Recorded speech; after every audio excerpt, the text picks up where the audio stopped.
will even come soon on stage. And we love to work with Juan Lenny and the team. We'll get to him if he's around. We also have SDK in Rust, but for now it lacks a little bit of documentation. We know that, and an effort is ongoing to improve this. Second, another aspect of our platform is the wallet API. The principle is to provide a WebView rendering within Ledger Live with some specific API in order to talk directly with the device. And if you are a dApp developer, this integration is very straightforward. The main requirement for this is to have a clear signing on the device. And we have already integrated 28 live apps, and we have more than 30 in the work. I think the first one to have been integrated within the dApp browser is our friends from Parser. Maybe they are in the room. I don't know. Raise your hand, Parser. You can see your hand. Okay. Third, Ledger Live and our devices have one of the best blockchain support. As of today, we support 39 blockchain in Ledger Live, countless number of tokens and NFT with a great UI and end-to-end security provided by the device. Most of them have been integrated internally. That was a heavy lifting work, and we had a lot of requests from the community, from users, to integrate a new project or another. So that's why we decided to open our stack quite recently. And since then, 9 chains have been integrated externally by you guys. 4, it's also possible to use Ledger Nano and soon Ledger Stacks outside of Ledger Live. And as of today, we have more than 200 applications, including dApps, exchanges, software wallets, which integrated our Ledger devices in their stack, bringing our security to their product. These are all the different entry points for you, developers, to build on top of Ledger platforms. And today is not about telling you how to do it. You can join our live demo later to do so. It is about showing you what we could build together, what the great product we did and are doing, and why. So let's start right now. I'll call Ledger VP Engineering on stage to show you what we did during the Ledger Open Developer Experience in Vierzon. Carl Anderson.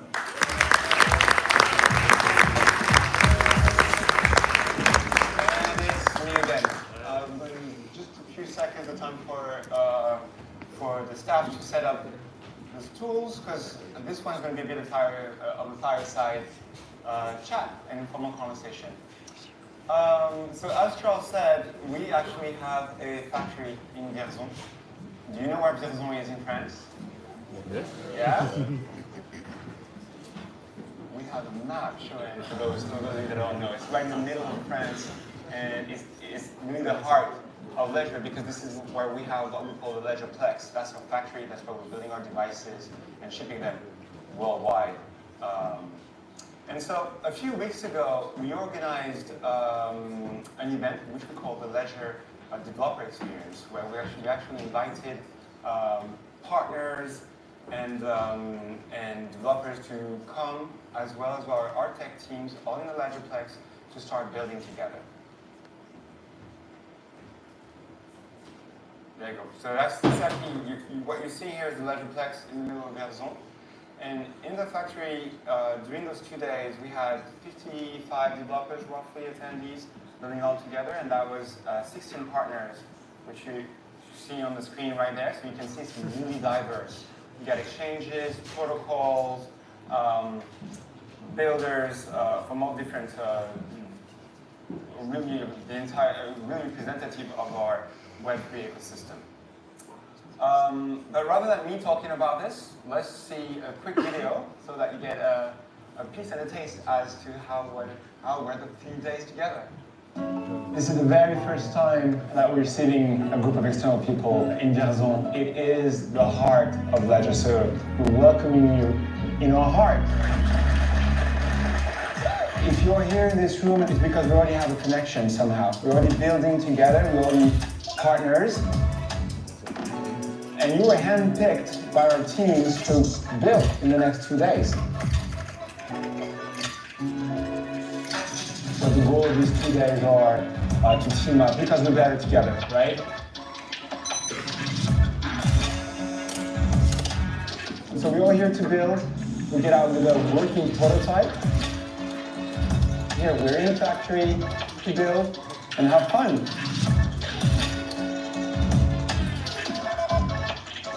Because we got it together.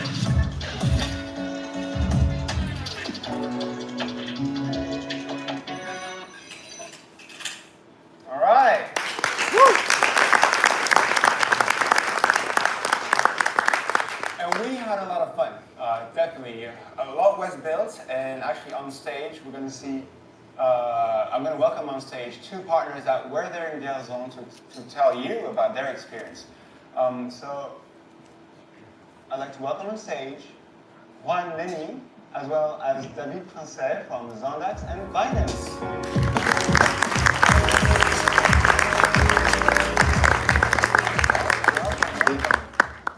Welcome, guys. So Juan, why don't you introduce yourself and let us know what Zondax is building? Sure. So in the last couple of years, or actually 3, we have been building a large amount of the integrations and the apps that go inside Ledger. And so if you are using like coins like Polkadot, Filecoin, Teso, or like a large amount of these kind of like top projects, typically we are using an app that Zondax wrote. And so yeah, that's it. I mean, we have been like kind of like in a way part of the Ledger family behind the scenes for a long time. Yeah, absolutely. Actually, this is a great point that you're making. A lot of people don't know that it's an open platform, and yes, we're building the OS Ledger, but it's an open, and anyone can actually integrate and build an application on top of a hardware wallet. And you've been doing that for years, so thank you very much. David? Bonjour Carl, and bonjour everyone. So I'm David, I'm representing Binance, and I have this duty to represent this large, awesome team. A lot has been built in 2 days in Vierzon. We worked with you on Binance Connect, and happily, guys, sorry, and happily we can announce that through all the model of Ledger now and via Binance Live, you can directly access to Binance and buy, sell your crypto from your ledger, which represents the best in class in security and self-custody and the best in class in trading experience. Okay, so we can see that we have different layers because you're working at the hardware wallet layer when you guys are working at, that was in Ledger Live, and so you built a live app in there. Fantastic. I think you have more plans for next year. I heard that BNB builders are up to quite a bit. Exactly, it's step 1. Like we get to know each other, we get to understand how the software is working and what we can do with that. Next step will be the BNB chain ecosystem and environment, which the apps and protocols that you all know, Venus and other elements that we are going to get close to the Ledger ecosystem. Yeah, absolutely. And during those 2 days in Vierzon, actually, you guys were working on the Venus integrations. That was actually really cool to see that come to life. What about you, Juan? Any plans for next year? Well, definitely we're like super excited about the new device. So I mean, most of the projects that we work with, we have like some kind of like relation or maintenance contract with them. We are going to be upgrading that immediately, like when you launch. And we are in a way kind of like also exploring opportunities, the way Ledger and also in the product space in other areas like data.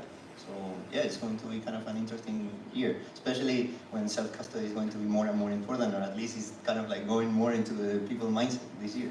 It's always important. It's just a matter of awareness. So you mentioned that you were working with Stacks. Did you get your hands on it already?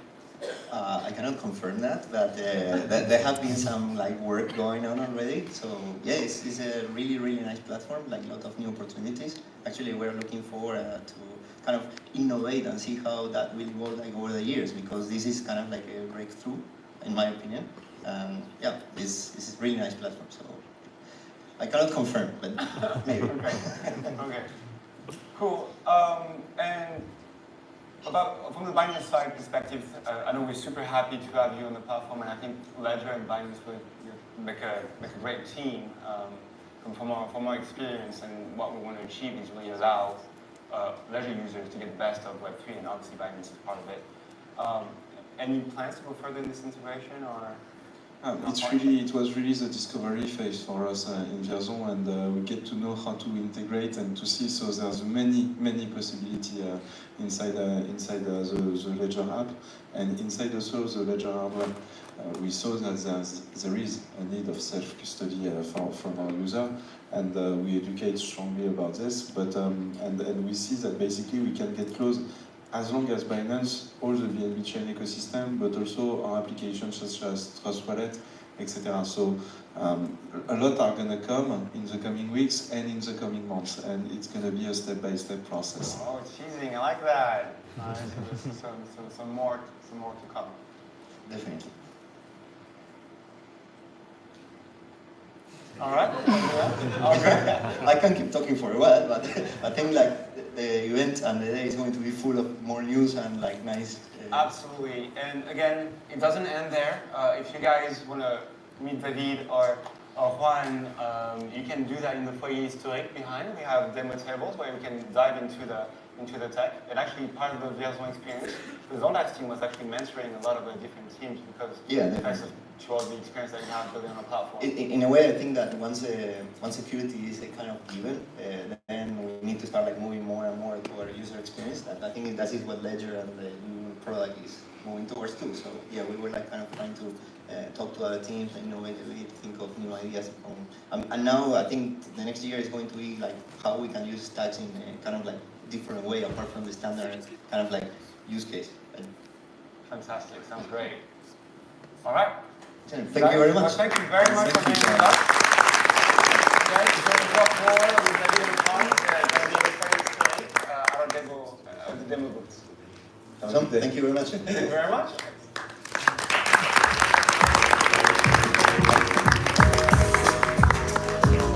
Amazing conversation, and I have to say, as someone that is here right at Ledger, you would think that all of these things you've heard a million times before. But then you hear it again and you get to see everyone's reaction, and it's really powerful to be able to hear Charles talk about this transition for Ledger and then this panel just now. I'm really excited though to bring on stage Fabrice from Ledger. I think this is going to be a really important next layer for developers. Whenever we internally at Ledger have a question about how we best work with developers, we turn to Fabrice, who's sort of that in-between translator, and so I'm excited for him to be on here and talk about how you actually build on Ledger stacks with some other folks from the team. So come on up.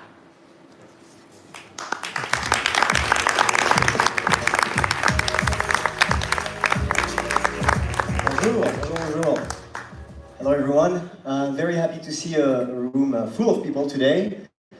We are going to have an amazing talk about how to build on Ledger stacks. And for this talk, I'd like to invite on stage my three amazing co-workers, Raphaël Gélin, Nafisa Douendia, and Christopher Carlson, to join me.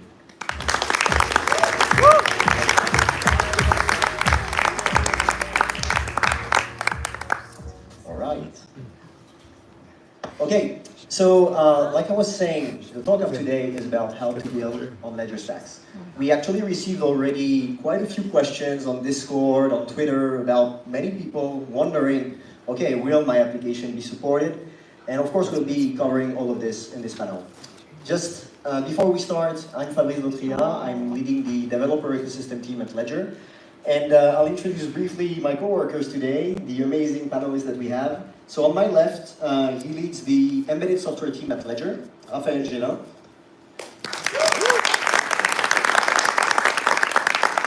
Raphaël knows everything about the underlying mechanics of the hardware wallet, operating system, SDKs, libraries, and application. So thank you, Raphaël. In the middle, the amazing Nafisa Douendia, product manager. She's the product manager, embedded application. She's in charge of the entire catalog of applications that I'm guessing some of you are using today with Ledger devices. And finally, our product director NFTs, Christopher Carlson. Chris will explain a bit how NFTs were always on Ledger mind when we designed Ledger stacks, and what new use cases are being unlocked, both for NFT holders and developers. Okay, so guys, let's jump right into the topic. But before we go straight into the technicalities and the processes, Raphael, maybe one question for you. I'd like for you to remind everyone, because maybe not all the people here were there yesterday, but to remind everyone, what are the main differences between Ledger Stacks and the previous generations of hardware wallet? Yes, hello everyone. In order to answer your question, Fabrice, maybe we can discuss a little bit about the similarities before talking about the differences. So the similarities between the Nano line and the Stacks product are mainly consisting in the same security architecture.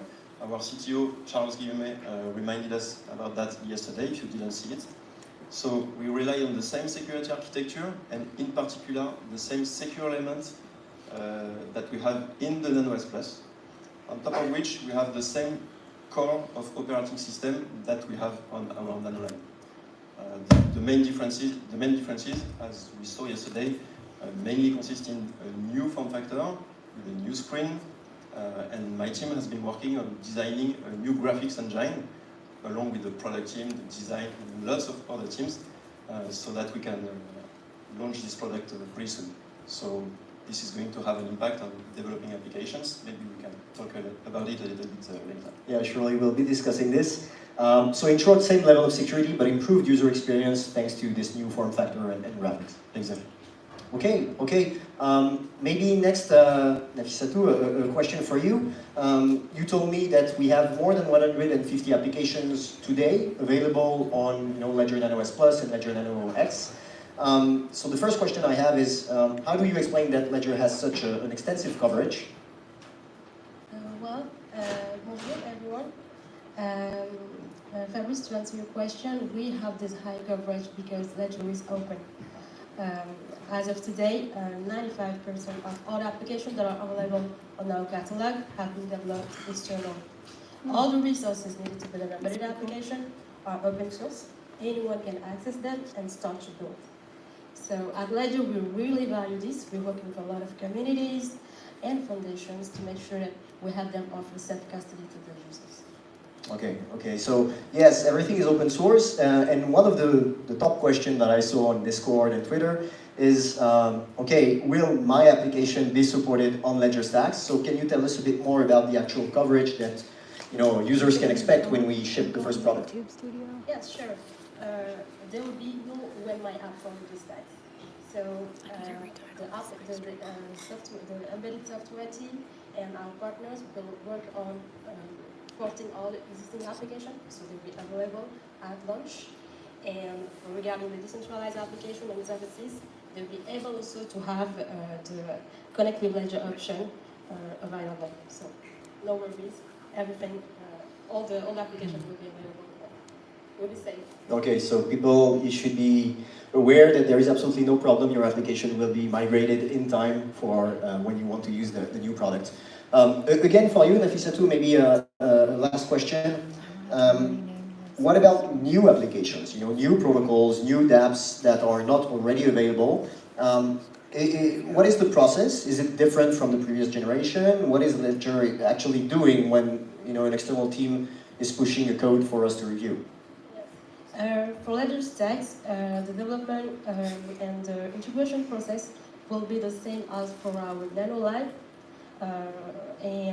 As of today, if you want to build an application, the first thing you should do is to go on our Discord server so that you can connect with us. We'll be able to discuss on the integration, and we will recommend you to go on our developer portal where you'll be able to find all the resources you need to build your embedded application, starting from how to build your application, how to set up your environment, how to use our SDK, our boilerplate to get you started. You will also have access to an emulator so that you can check and see how the application will look like. And when you'll be done building your application, you will just have to submit it to us, and we're going to review it. We're going to check the user experience, making sure that it's great. We will verify that what you see is what you sign. And we will also check it security-wise. The Donjon team will perform an audit, and we'll make sure that it's safe to use for everyone. And once all those checks are done, your application will be ready, and we will release it on the My Ledger section of July. Okay, thank you, Nathalie. That's really insightful. So if you want to know more or check the process, developers.ledger.com is definitely the place to go. You'll find everything very detailed there. Maybe we can discuss a bit more about the technical architecture.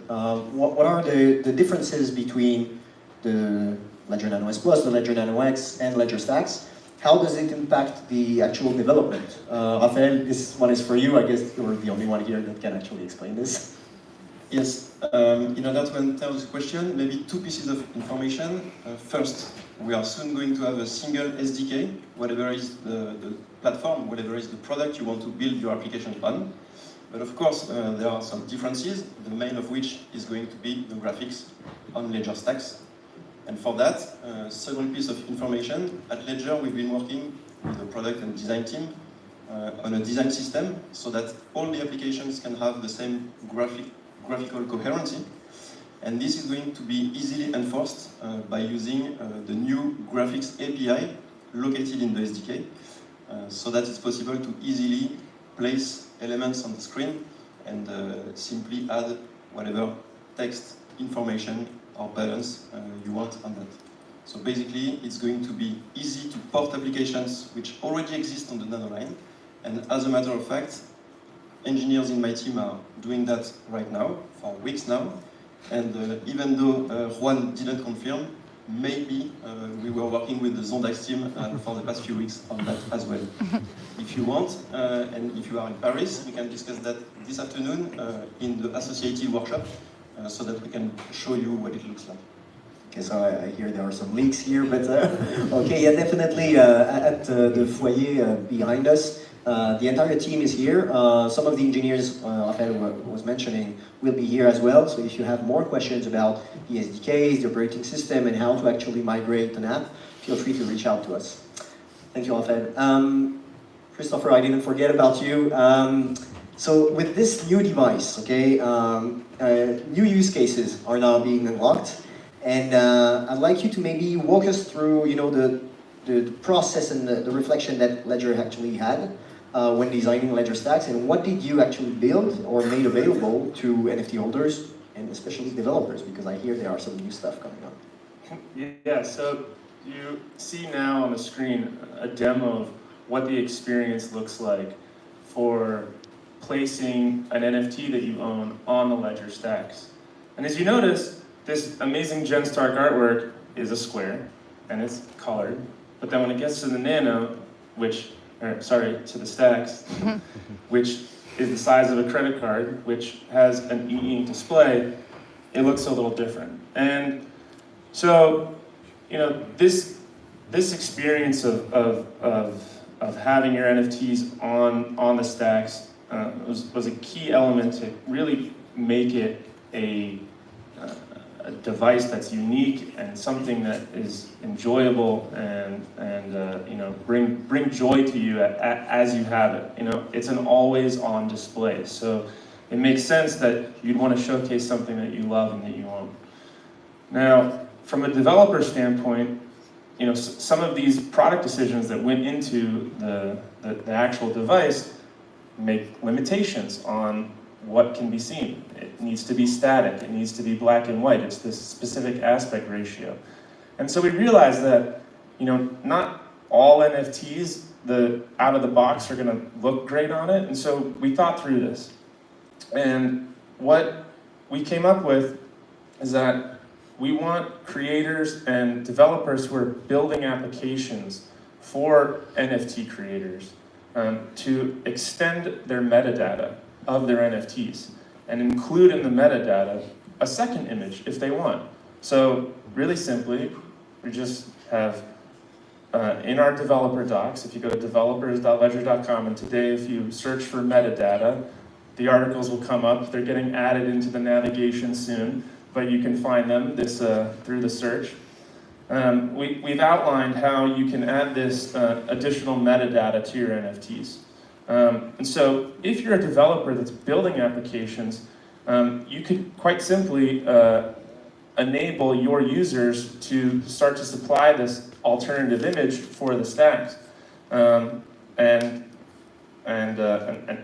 have the best user experience possible. On top of that, for creators, for those that are here today, in addition to developers building for this, we've also actually built our own application. If you don't have the technical capability to update your metadata, or if your NFTs are immutable, which many are and should be, then we've built an application where you can supply these secondary images directly to us. We'll store them on our servers, and then we'll have them displayed on the Ledger stack. So we're really excited about this, and if this piques your interest, you're curious about it, happy to talk more about it outside.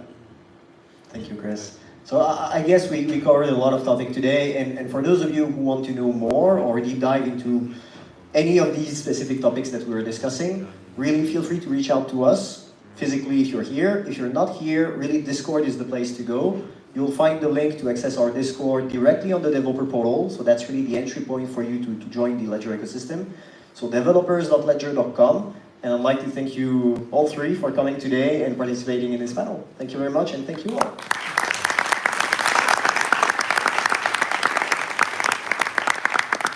And next, Carol. All right, fantastic. Thank you very much. It's so dark now. Cool. I hope you enjoyed this panel. I certainly did. So I think the key takeaway really is it's the same API as the Nano, same system. It just has extra UI capabilities. And as an NFT creator or as a developer in the NFT space, I can actually complement the extra metadata, so I can make use of that screen. So that was at the hardware wallet layer. Now we're going to go up a layer, and that next layer is Ledger Live. We've got two things that you can do as a developer there: integrate your protocol and build Ledger Live applications. To speak about this, I'd like to welcome on stage Romain Billon-Grataroli, who's going to walk you through integrating blockchain.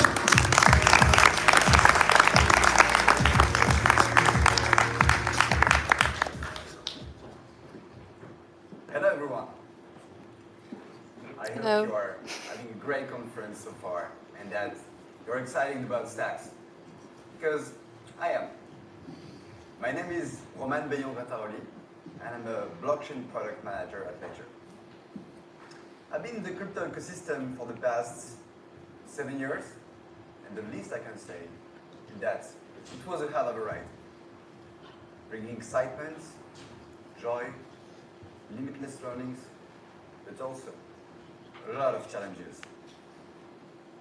And today, I want to share with you one of the biggest challenges of my team: identifying and integrating one of the next big innovations when it comes to blockchain protocols. But the question you might ask could be, but why? Why is integrating and identifying the next big innovation such a challenge nowadays? Well, let's first have a look in the past. So, this is where it all started. In 2014, when Ledger was created. As you can see on this picture, at that time there was not that much to look at. Bitcoin, the king in his tower, was the unique master of its land, making the blockchain integration topic quite easy to tackle. However, the sky was wide open for innovators to come and build nearby.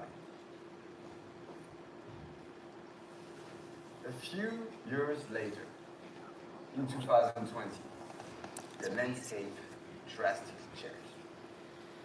Ethereum and all the smart contract platforms changed the game forever and brought unlimited innovations.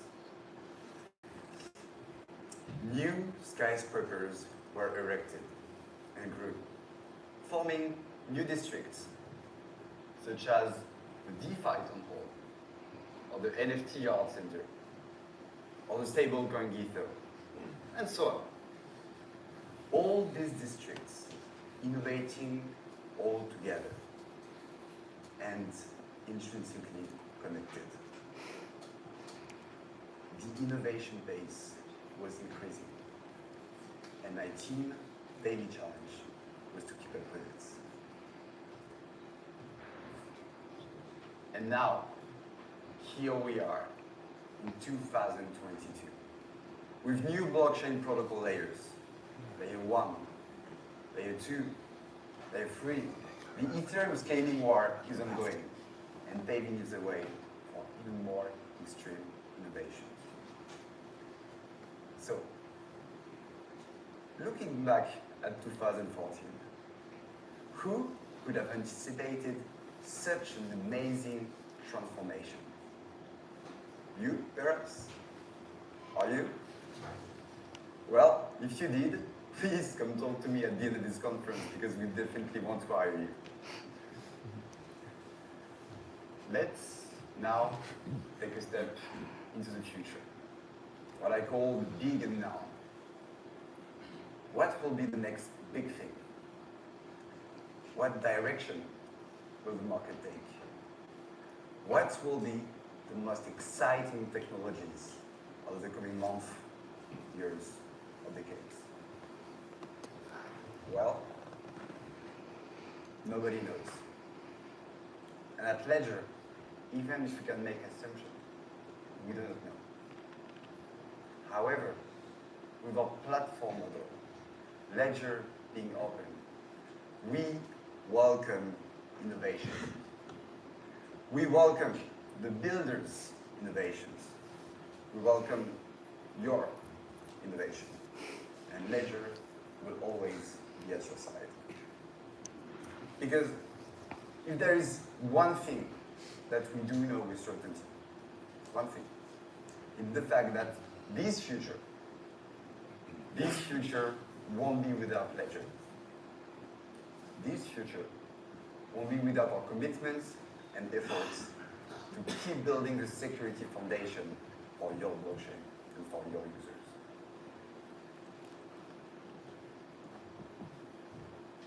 These blockchains, these protocols, they made their decisions. They made the decision. They chose Ledger security for their blockchain and for their users by integrating their protocol to Ledger Live. Now, the big question is, what are you waiting for? If you are still hesitating, if you still wonder why integrating your blockchain to Ledger Live should be a key component of your roadmap, please come talk to me and my team at the booth, and we'll answer all these questions. Now, let's get back to our commitments. I told you Ledger was committed. What are these commitments? The first one is, of course, true self-custody. Please let your users the opportunity to choose Ledger over the next FTX. The second one is best-in-class user experience. We are committed to keep building the best wallet experience for your users. And the last one is an integration framework for easy and simple Ledger Live integration. No more DEXs, building your own wallets. Ledger got your back. So, now it's time to choose the best for your protocol. Now is the time to choose Ledger. And as final words, now it's time for me to tell you thank you for the great innovation we are going to build together. Thank you.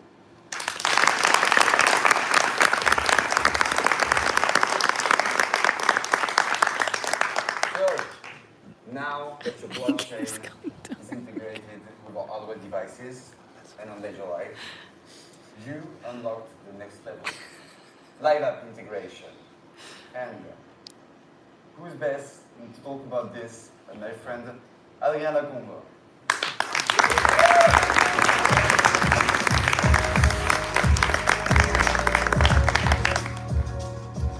Hi everyone. As Roman Roman said, my name is Adrian, and my job at Ledger is to work with all the partners who want to get their app integrated into Ledger Live. And because of that job, I also have another one at Ledger, which is a product owner. And I work in this amazing squad called the Wallet API that builds the tools that you guys will use to integrate with Ledger Live. So, let me remind you first why you should care about having your app in Ledger Live. Now you know Ledger is a security firm. This is what we do, this is what we sell, this is what we are best at. So, how are we going to bring more security to the ecosystem together? This is what we call clear signing. I'm sure you have heard of it already, but we need to repeat it again and again. You might have heard as well, what you see is what you sign. This is, the heart. The only display that you need to trust is your ledger. It's not your mobile. It's not your desktop. Only trust what your ledger is displaying. And I will come back to how we achieve that together. Then, of course, we sold almost 6 million devices. So if you want to tap into our user base, feel free to work with us, especially if you are a new protocol. You want maybe to gain from that visibility that you get. And finally, once again with this amazing squad, we are trying to build tools which makes your life easier. And I'll give you some example of how we achieve that. I would like to thank you, all the partners I've been working with this past year, 2022. We bring more use cases into the Discover section of Ledger Live. I will name a few. DEX aggregators, 1inch and Paraswap, borrowing and lending protocol with Alchemy, on-ramps with Binance and BTC Direct, liquid staking with Lido, and even native staking on ETH with Kiln very recently. So you see a lot of use cases, but there is always more use cases in crypto to bring. We also like competition. So if we have a bit more provider, providing options to our user, this is great for us. So yeah, thank you everyone. If you work with us, thank you. And what I want to discuss now is what's coming next, because we have integrated a lot of partners in 2022, and now we need to look ahead. What's coming for 23? And you might have noticed the Discover section is still lacking on iOS. We have discussions with Apple, so we want to make it back over there, and we are taking this opportunity to revamp. You might have noticed there is a lot of improvement we can do to the UX of the Discover section in Ledger Live, so we are going to do that. Filtering, sorting, categories, you name it, just better UX. And on top of that, we are also starting to list partners on our ledger.com website directly. So this is to give you guys more visibilities for even people who don't have Ledger Live. They can go to our website, they can see the list of partners we are working with, they can search depending on their use cases, and with a nice little deep link, you can open the app in Ledger Live. So this is what's coming next. Now I hope to deliver this fairly shortly in Q1, so please stay tuned, and we'll get that delivered to you guys. I will briefly talk about now how, as an application team, you can get into Ledger Live, and there are different scenarios depending on a few things. So first, I will talk about this amazing library we did called the Wallet API, formerly known as Live SDK. And it allows basically any web app to interact with Ledger Live, but you interact with Ledger Live, you interact with your ledger, right? So it is, our goal with that library is to abstract away all the complexity that Roman and the team are building on the blockchain support side of Ledger Live, right? So what we expose here are blockchain agnostic methods.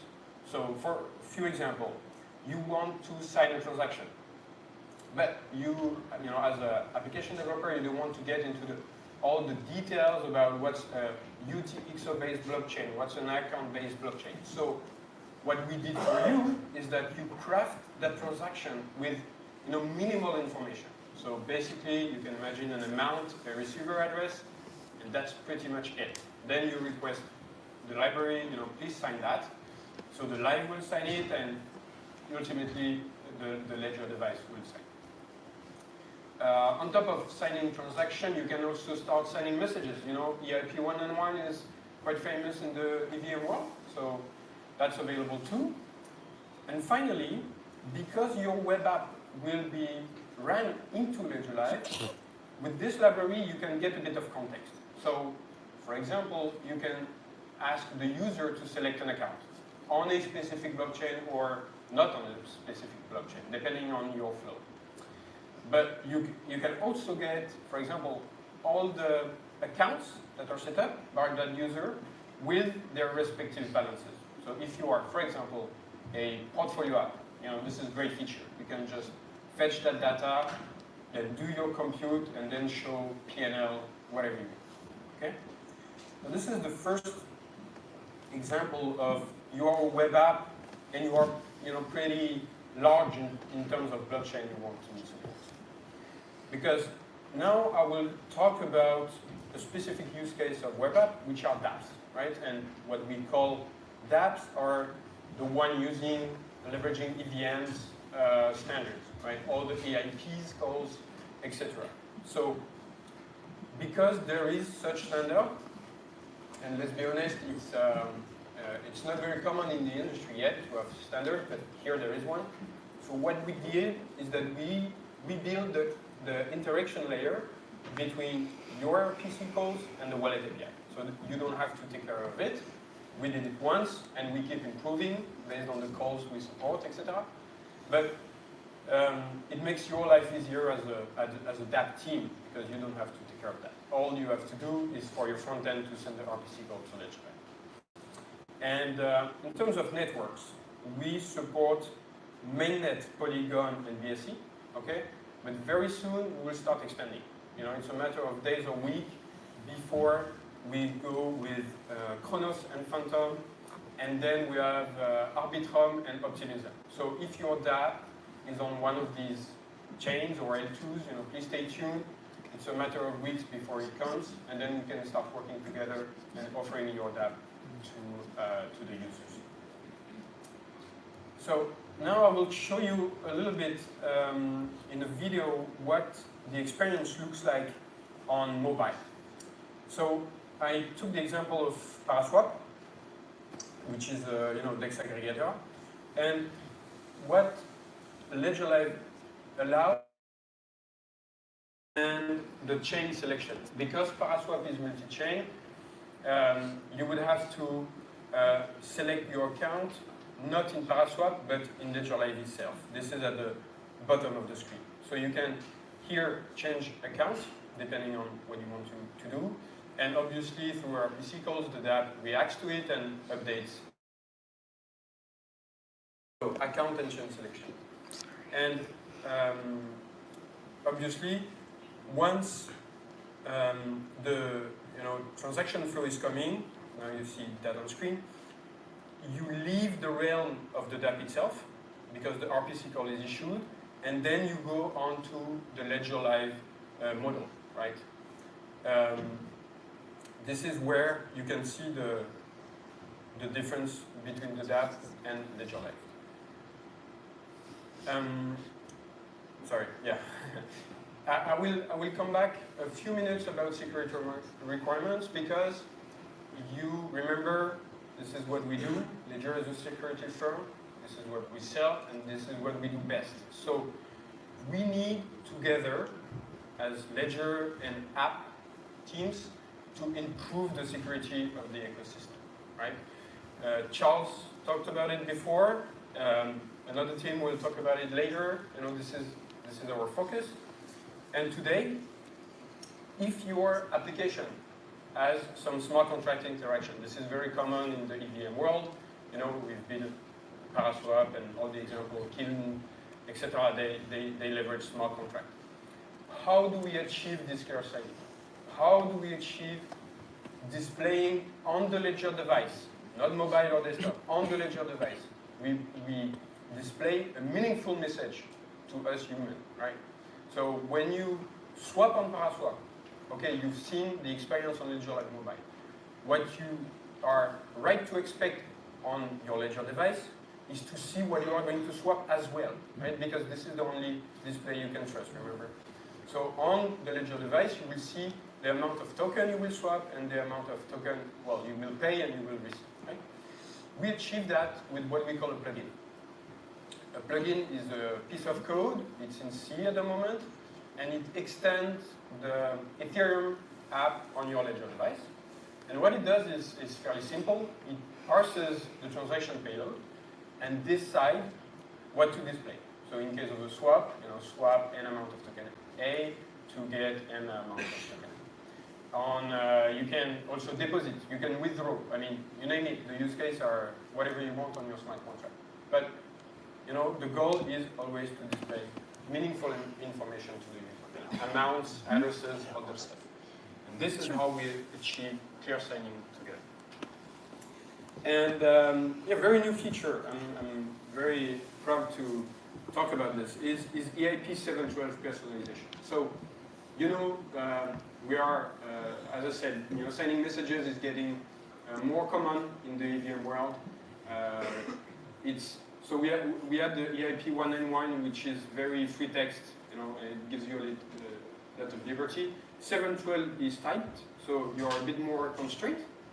But what we do through our whitelisting on our GitHub, if you whitelist your 712 message, we will allow you to do two things. First is you can filter. So if for whatever reason your 712 is pretty long and all fields may not be relevant for the users, they might be relevant for your protocol, but not for the user. You can decide not to display some fields. You know, this is just to give better UX to the user. You are in front of your Nano, and you don't want to see some technical stuff that doesn't bring any value to you. You want to see what you are about to do. So first, filtering. And second is renaming. So sometimes you pick a bit more technical names because, you know, you've designed your protocol with these names. And just for the UX, because you have a human behind the screen, you might want to rename it to be a bit more clear about what you are about to do. You know, spaces in names, stuff like that, very easy. But you know, the goal really is that with both filtering and renaming, your 712 becomes, you know, fairly a human can understand what he is about to do. So this is what you can do now. So it's brand new. So I welcome your PRs on our GitHub repo. And yeah, together this will increase the level of security in the ecosystem. And to remind you, if you don't already know, a couple of ways to reach out.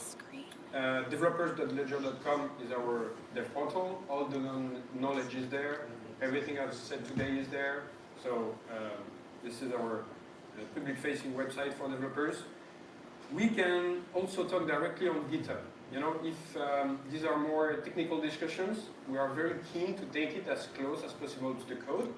So feel free to reach out to the amazing squad and myself. We are over there in Wallet API repo. This is another media is Discord. There are a couple of channels. The names are quite easy to understand. You can reach out. There is one called Live Apps, for example. And well, you have some history on Discord, so maybe I have already replied to your question that someone else asked. So that's a bit of such feature.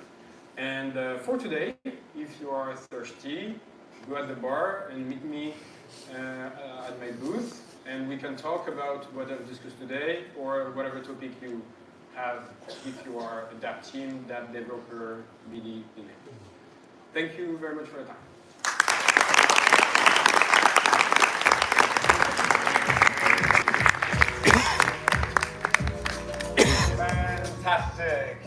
You heard him. He's thirsty. If you want to have a chat and a beer, definitely join Adrien and be happy to walk you through the wallet API and get you more information. And it's also the same for Roman. Roman, if you're building a protocol and want to get integrated within Ledger Live, go have a chat with him. He'll help you out and get you started with all this. This is amazing, actually. I just want to take a step back real quickly, because what we've done is we have a secure element. We built an OS on top of it, so your keys never leave that secure element. We built a framework so you can build your own application, so it's entirely open, it's all open source. Then on top of that, we built Ledger Live, which is entirely open source again. You can integrate your protocol, integrate your apps. So this is really a world first and quite unique in the space. And thanks to all this, we actually are the hardware wallet with the most change. We're actually competing with software wallets. I don't think many software wallets have more support for more chains than we do. And that's important because Web3 is multi-chain, and whatever the chain is always the same principle. Your keys tie you to your digital assets. And what we're doing for consumers, we're also doing it for enterprise. And that's why I'd like to welcome on stage the VP of Ledger Enterprise, Sergiu Baltoiu.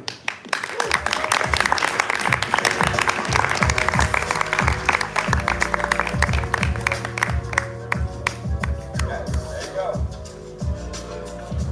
The mic's not working. Very much? Okay, so 2 mics is better than 1. Hello everyone, my name is Sergiu and I'm the VP of Engineering for the Tech Enterprise Group.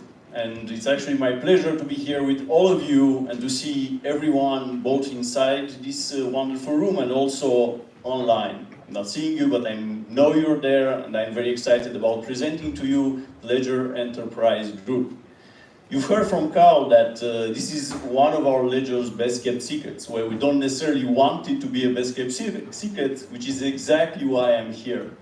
And in this presentation, my desire is to both tell you about what we achieved and also what is our ambition in the crypto space and the Web3 ecosystem with the enterprise solution. We actually, as a company, want Web3 ecosystem to be a part of everyone's daily life. You know this, you've heard about this, and this is something we really believe into. And of course, we believe into it both as a general ecosystem, but also through the lens of self-custody, which is why we need serious enterprise actors. They need to understand self-custody. And frankly, these last few months really showed us that this is important. And of course, you might ask yourselves, how did we start with Ledger Enterprise? I mean, why is there a need about this? Why are we doing this project? We actually started 5 years ago from a simple truth. Our Nano devices are the best security in class. And that meant that enterprise actors immediately started using them. And on a secure point of view, that's not the problem. But from a governance point of view, that is very dangerous. Because we had a few people inside the company, maybe just one person controlling millions and billions dollars worth of crypto. That is a recipe for disaster. So we really wanted to offer a great solution. And this solution is exactly what happened when we created Ledger Enterprise. Ledger Enterprise offers our clients a number of points, but the most important ones are governance. Governance means control. Which team can do what inside the company? Which team cannot do something else? In this way, our product both prevents internal collusion, and of course, means that the different parties of a company can access and do their jobs safely. Compliance. Compliance is extremely important because, again, we've seen this in the last months. It means how do you track transactions? How do you audit activity? And it means also how do you respect regulations? Regulations are not something that has to hurt the ecosystem. Actually, the other way around. It's something that can really foster innovation. And of course, integration and operations are the most basic blocks of a company. That means how are you efficient? What is the best possible service we can offer our clients and our clients can offer their customers? Enabling automation is one of the big points of 2022, and we really see it going on in 2023 as well. So, all of this we had in mind. So, after 5 years of work, we actually achieved it, and we want to push it even further. we have right now a solution that has $0 compromised. Again, think about that.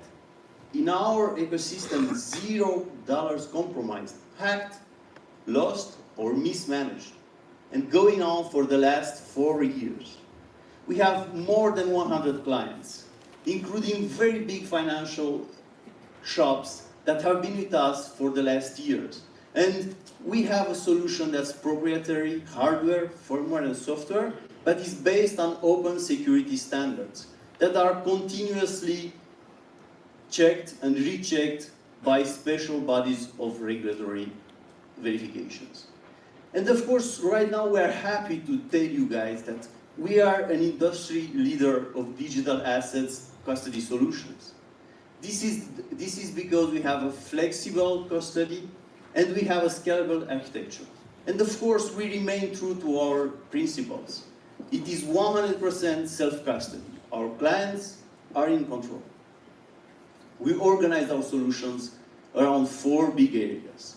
Protect your digital assets, and these companies can then protect their customers' assets. Interact with DeFi and smart contracts. It is an amazing revolution. We want to be part of it, and we want our clients to be part of it.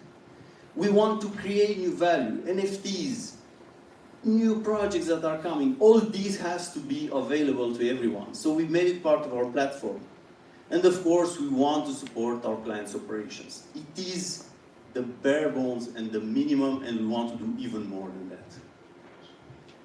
So, what does this mean? Where, as a group, we actually created one product, the Ledger Vault. It is a managed corporate solution with end-to-end security for digital asset custody. And of course, we want to give our clients 4 big things. Peace of mind. That means end-to-end security to de-risk the day-to-day operations. It is the main request and the one that we continuously want to satisfy beyond what our customers ask for. We want to give them agility with endlessly customizable approval workflows. This is how each client can do exactly what they want in the way they want it. And we want, of course, to have scalability.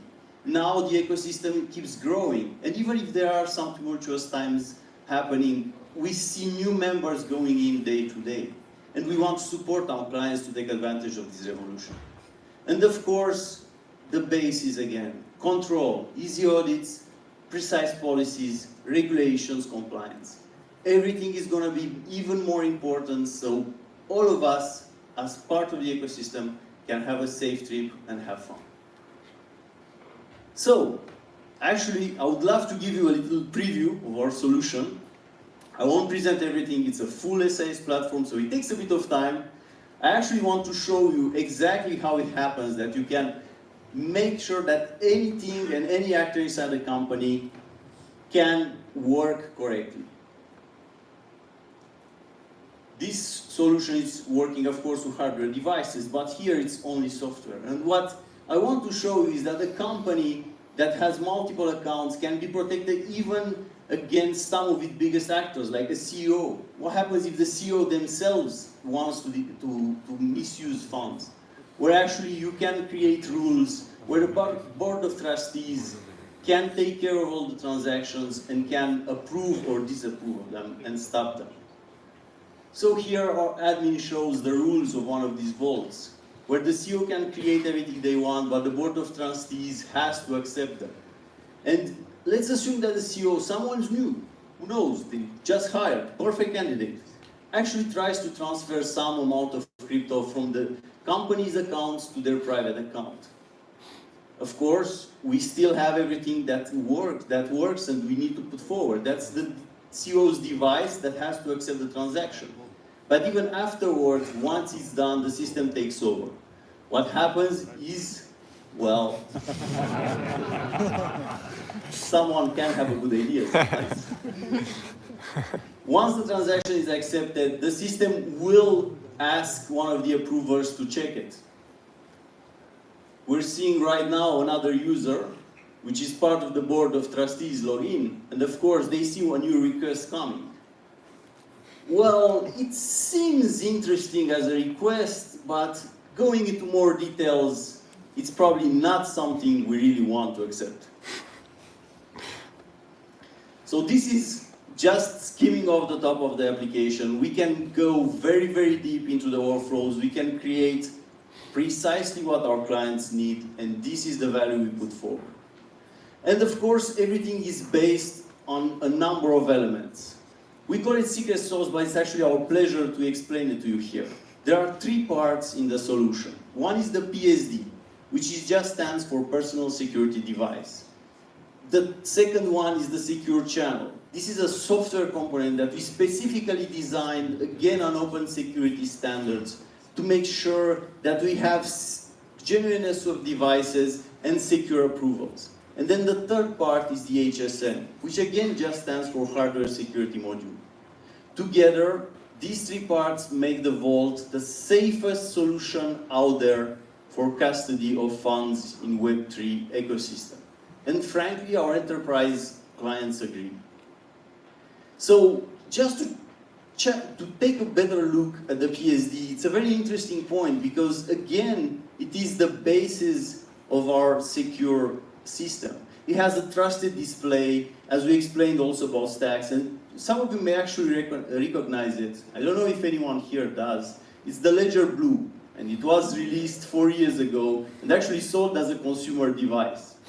But the interesting part is that the trusted display is extremely important to have all critical operations verified and enabling real and true what you see is what you sign. And of course, one device, one client representative. That means that unique devices, they ask for logins, and of course they ask for authentication. So we have real user authentication. And this device worked perfectly, and we are very proud of it. But we actually want to change something, because now we've really seen the best new device in class with stacks. So we take an engagement and we are going to migrate the Vault's enterprise solution from the Ledger Blue to the Ledger Stacks device. And this is to give our customers the absolute best in security and in user experience. So, why are we doing all this? Because we really believe, again, that a real ecosystem, a safe and healthy ecosystem, requires big actors that understand self-custody. And we find ourselves working with great names like Komeinu, Crypto.com, and many others to really push forward this understanding. Real partnerships, more than clients, mean our vision gets out there, and together with our clients, we construct a common vision. So, what do we want to do in the future? We want to promote a responsible model of custody and exchanges. Again, this is extremely important. Everyone has seen what happened in the last months. We want, together with our partners, to build global trust in the Web3 ecosystem. So, what's in future? What's in 2023? We want to keep momentum. It is extremely important, specifically now. The last few months, some people are asking some questions, and they are the good questions, and our answers have to be good answers. We want to continue developing an ecosystem and integrating our enterprise solutions with all other partners that are out there. New APIs and our own, they have to connect correctly to integrate new networks and new teams. And this is exactly what everyone here comes in. Because the Dev Portal is a one-stop shop to join us. And today, we are going with our enterprise solution on the developer portal. We will go on the Discord channel, and we welcome all of you to come to us, and we will go to you to start working together. So, please join us. It is the message we want to put out there. And the adventure of building a rich Web3 ecosystem rests on all of us. So thank you all of you. It's been a real pleasure, and it would really be my pleasure to take any questions you have outside, at the bar. If you are thirsty or not, doesn't matter. Please find me. And of course, if you have any projects that you want to put forward, it would be my personal pleasure to talk to you and to work together. And of course, talking about partners, one of our main partners is Kill. So, it is my big pleasure to introduce a good friend and Kill's representative, Ernest Opeti.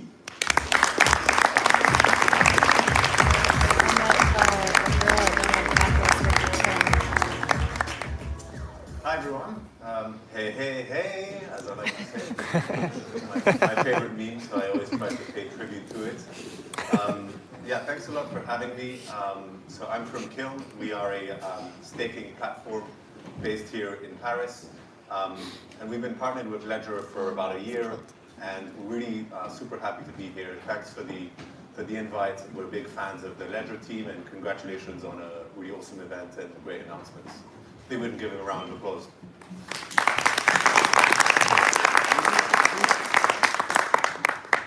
So I'm here to talk about a Ethereum staking product that we developed with Ledger.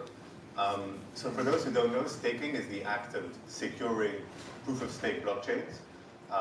Basically, you can deposit collateral to earn the right to secure transactions on a network, and that basically funds a validator, and validators are essentially the servers that can confirm transactions and propose new blocks, right? So what we have worked on with Ledger is bringing native Ethereum staking to all Ledger users.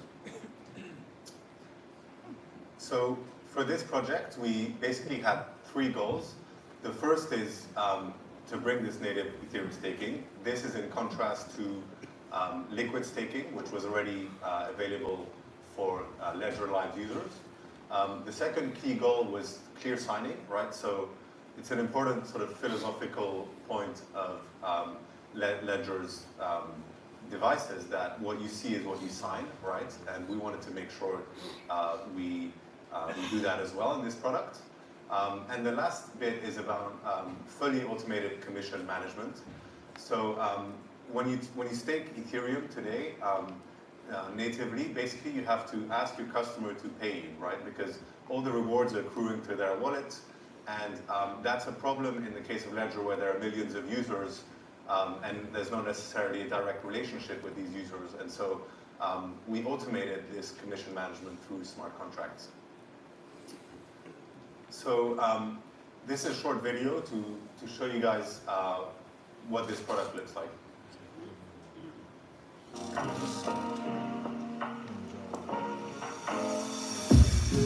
So the product is integrated through the Ledger Live app. In the Discover section, you can find the Kiln application, and this loads a DApp that we developed with the Ledger team, where users can simply deposit. It's 32 ETH per validator. In a future version, we'll also enable pooling, so lower amounts than that.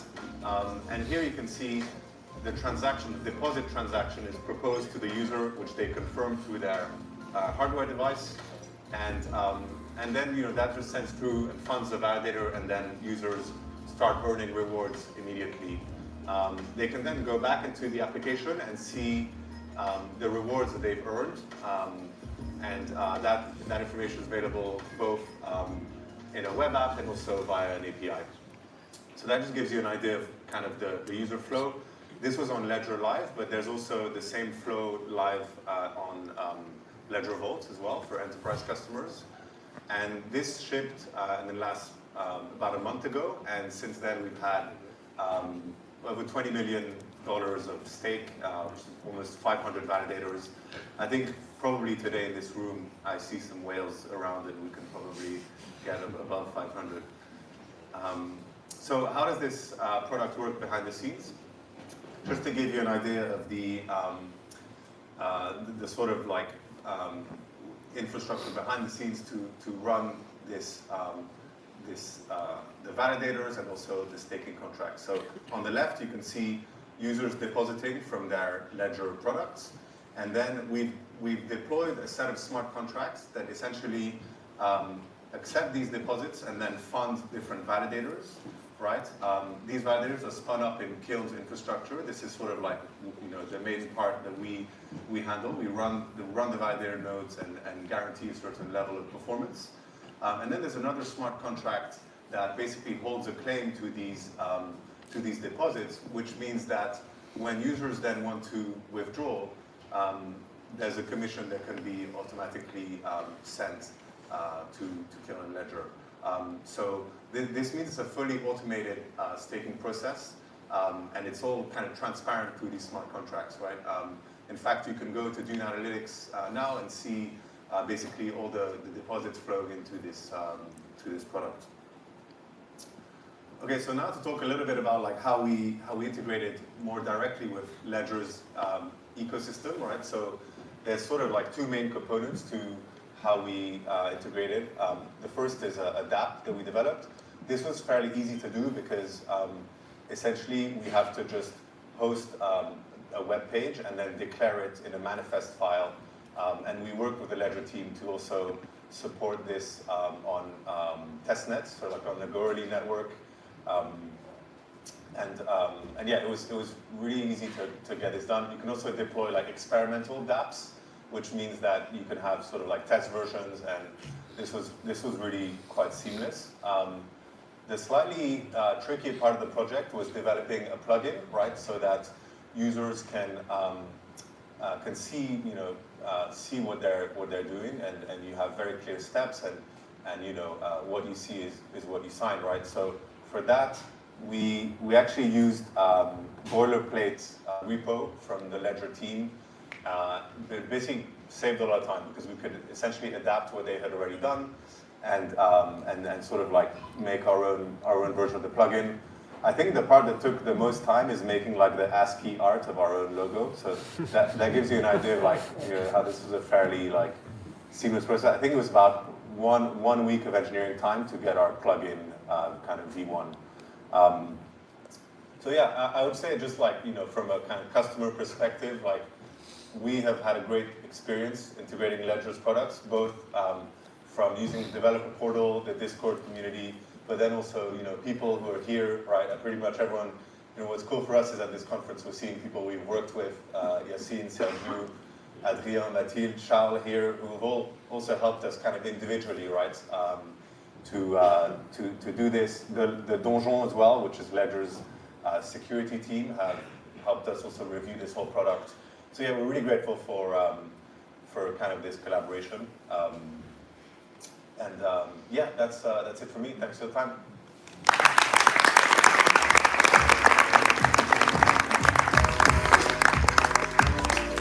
Amazing. I really feel every time we host one of these, like I get the opportunity to learn a lot because I'm typically on more of the communication side of things, so I'm kind of in the back on the side taking notes.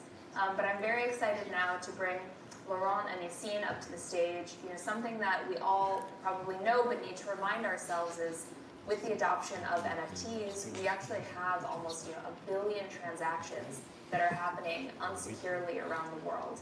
And with the introduction of clear signing and creating new opportunities like Ledger Market, we're trying to provide more secure solutions at the consumer side and the enterprise side for folks. So I'm going to bring them both up now, and they're going to tell you more about what they're up to. Thank you.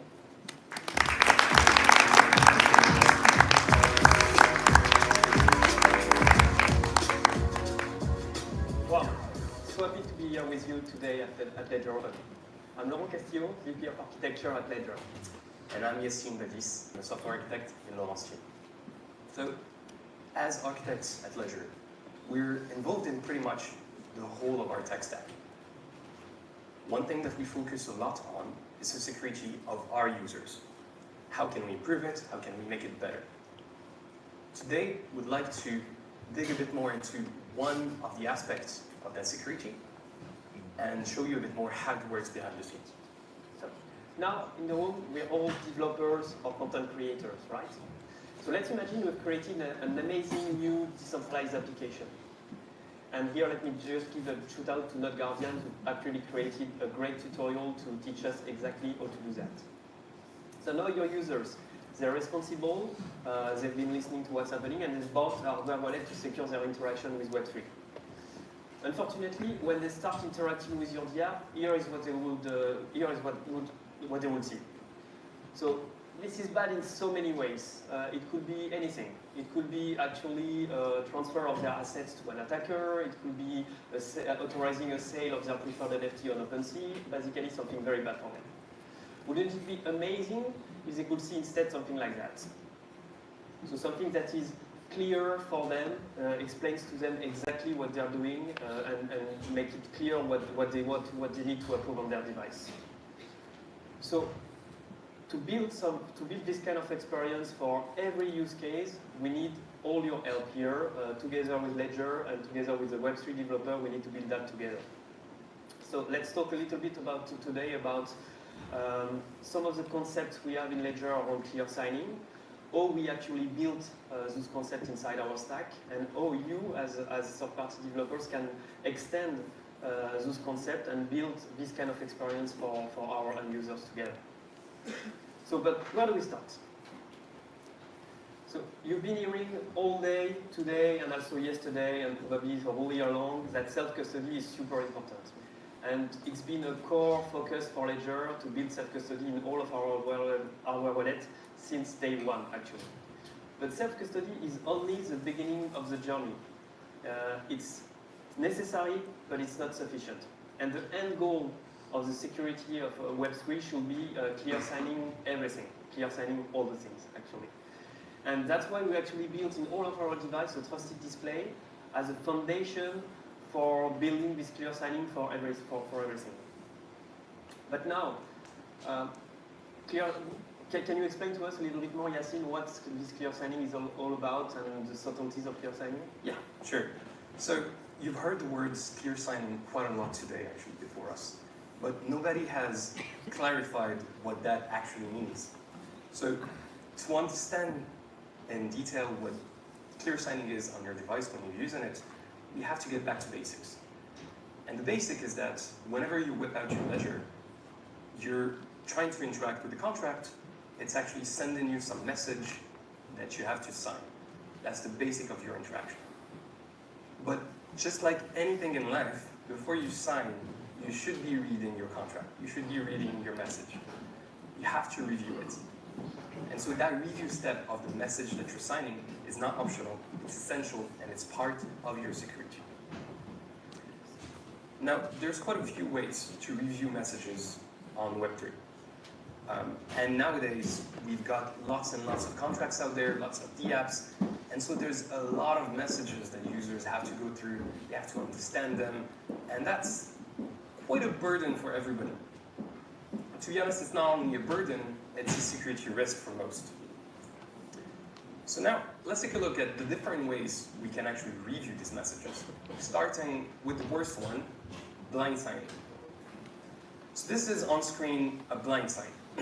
Essentially what it means is that you're reviewing on your device the exact bytes, the exact sequence of bytes that compose the message that is going to be signed and broadcasted on chain. Now, if you're like me, you're not bytes fluent, and so you'll have a hard time figuring out what is going on that screen. That is clearly a big issue if you want to understand what is it that you're signing. So I just don't accept signing and approving anything that looks like this. I'd like to have more. Now, how do we get more out of it? Well, one thing to realize is that these bytes, they do have meaning. It's not because I cannot read them that they don't have meaning, right? So what we can do is ask our secure device to actually parse those bytes into a format that makes sense, okay? Just like we're seeing here. We've gone from raw bytes that mean nothing to us to something that says we're actually sending 32 ETH to some address that I don't know about. And while this is not perfect, it's already quite a good step for us. We get somewhat of an understanding of what's going on here, right?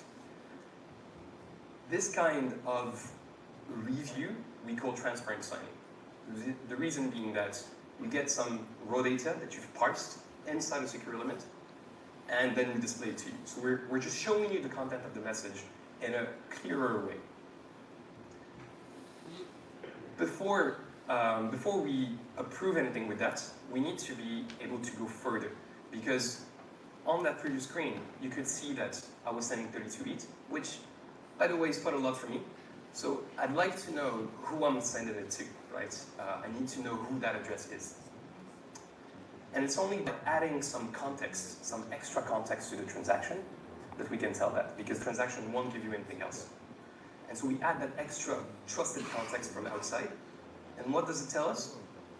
Well, that address actually belongs to Kill. It was just on stage before us. It's actually the smart contract address of Kill. And so when I'm sending 32E to it, I'm not just making send, I'm actually staking funds. And that's much nicer. So with this extra context, trusted context, I'm able to move from a weird send of a lot of money to actually, no, you're staking with a trusted partner and you can believe it, you can trust it when you're looking at it on screen.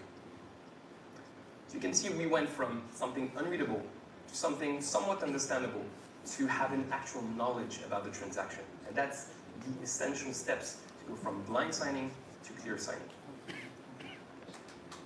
So now that we have a better understanding of this concept of clear signing, I'd like to show you how we've made it extensible all over our stack at Ledger. Indeed. And it bears repeating, extensibility for clear signing is the key challenge. Supporting all the blockchains, all the formats, all the protocols, and all the use cases out there is really the biggest challenge we have, really. So let me introduce you to a few patterns we use at Ledger in our stack to actually build the stack in an extensible way. Starting with actually what goes inside the device.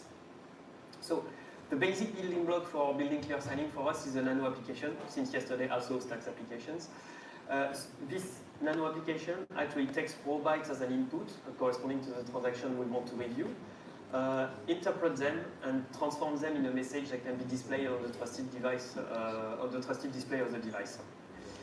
And for blockchains that support many new different type of formats or signed messages or smart contracts, we built the Nano application in a way that it's extensible with plugins. Plugins are also small applications that gets loaded on the device, gets reviewed and signed by Ledger, and actually transform one single type of message, one single type of smart contract interaction into something that is easy to understand for the user on the screen. And if we want to go further than a single type of message or a single type of smart contract, we can enrich the display with parsing metadata. So this parsing metadata is just data that tells the device exactly what needs to be displayed and how it should be displayed on the screen. So for example, in a smart contract, we're going to say which field of the smart contract data should be displayed, how it should be formatted on the screen. And in the end, you have something that is as clear as possible for the end user. This parsing metadata gets verified and signed by Ledger so that it's trusted directly on the device, and we have a full chain of trust from the device to Ledger as to what you display on the screen, actually. So with these basic building blocks, you get transparent signing and a little bit of a start of clear signing. But if we want to go further than that, if we, as Yasin mentioned, want to build context about the transaction we need to display to the end user, that's actually when we need to get metadata outside of the transaction, verify it and check it, and inject it inside the device so that the device can more clearly display the transaction and the intent of the transaction to the end user. And for this in Ledger, at Ledger, we've built a backend which connects many different sources of truth, both on and off blockchains, actually, assemble them together, verifies the data that comes from these sources of truth, transform the data in a format that is understandable by the device more easily, and signs it so that, again, the device can completely trust the data that it gets, that it will use to display the intent of the transaction for the end user. And with all these components, we basically built a stack which enables clear signing for as many use cases as we can for the end user. Let me give a couple of concrete examples of things we do with these stacks so that you have a better idea of what we mean by all of that. So Nano apps stacks applications also. Most obvious one, most easy. So we have a Bitcoin application, we have an Ethereum application. We basically have an application for the top 50 blockchains out there, and we continue building the application to support the whole ecosystem. Then for plugins, Ethereum is a very good example. Ethereum is a blockchain with a lot of innovation and a lot of smart contracts activities on top of it. So with plugins, we support things like ERC20 tokens, so your basic Ethereum tokens. We support also NFTs, exactly, with the plugin and all the interactions around NFTs. We support ERC 712's structured message signing. So all of these are supported by extending the Ethereum application with this plugin system. So now, again, for parsing metadata, again, Ethereum is a very good example. We mentioned tokens. So a token has usually a ticker and a specific unit that you need to display it into. This gets precised by metadata around the ERC20 token. So we send to the device a small descriptor that says, okay, this token unit should be in 1,000th of the amount that we have. The ticker should be a BTC or whatever, or USDT or whatever we want to use as an official token here. And likewise, for both structured messages and smart contract data descriptor, we have descriptors that tells us exactly what we should display in the transaction that we receive. So which kind of field we should display to the end user, what's the title of the field that we should display to the end user, and what's the format that we need to use for displaying that to the end user. And this all gives us a mechanism to provide very detailed information to the end user, but most importantly, pertinent details that needs to be provided to the end user. Now for the most important part, trusted context. So let me give you a couple of examples of what we use trusted context for. So with trusted context, we are, for instance, able to replace addresses with NFT collection names, or including with domain names that we get on ENS. So with that, the user will actually see a real human-readable name on his device rather than a raw bytes of address, which is, let's be honest, difficult to review actually. But we can also, for instance, show you what is your current interaction with the centralized exchange. So we integrate with centralized exchange so that instead of seeing the raw send that you're doing to centralized exchange, you will actually see the real operation you're trying to do. Is it a swap? Is it me selling my cryptos? So you will approve the real operation you're trying to do rather than actually the raw transaction that actually goes on the blockchain. And including up to things like providing on your device a risk evaluation of the transaction and showing you directly on your device if the transaction is going to be very risky or not, thanks to our brand new product, Web3 Check, that we have here, that we will integrate in our device very soon. So now, as a third-party developer, how can you extend all of this, and how can you help improve what your end users are going to see on our devices? We've always built our stack at Ledger with extensibility by third-party developers in mind, actually. That's always been a key philosophy for us to be able to extend our stack. And everything I've been talking about today is extensible one way or another by third-party developers. So, basic example, Nano application and plugins, they are already all open sourced on Ledger GitHub repository. And you are more than welcome to contribute to the Nano applications, to fork them, duplicate them, to build your own use case with our code. Parsing metadata, again, open source and completely made public by Ledger and available to third-party developers. This is an information that gets verified and signed by Ledger, so feel free to contact our developer relations team or our partners team on Discord or directly, so that you can give us your trusted metadata. We have a simple descriptor format that you can use, and we can enrich our GitHub repository with it and publish it for everyone to use after that. And then now for the trusted context part, as I mentioned, we've built our stack so that we integrate many different data sources, and we've made that integration as easy to extend as possible. And if you're interested in being one of these trusted data sources that gets clear signed directly on the device, feel free to contact our partner team so that you can add your trusted data source to our backend. And let me finish with one topic that is very close to my heart, which is actually why you can't trust Ledger. Well, I mean, beyond having the most secure hardware wallet out there and a company that actually cares for security and privacy as I've never seen, it's because you don't have to trust Ledger. So we've always built our devices so that you can unplug them from Ledger as a root of trust. You can unplug them from the infrastructure of Ledger and completely replace the trust part of the infrastructure of Ledger by your own stuff.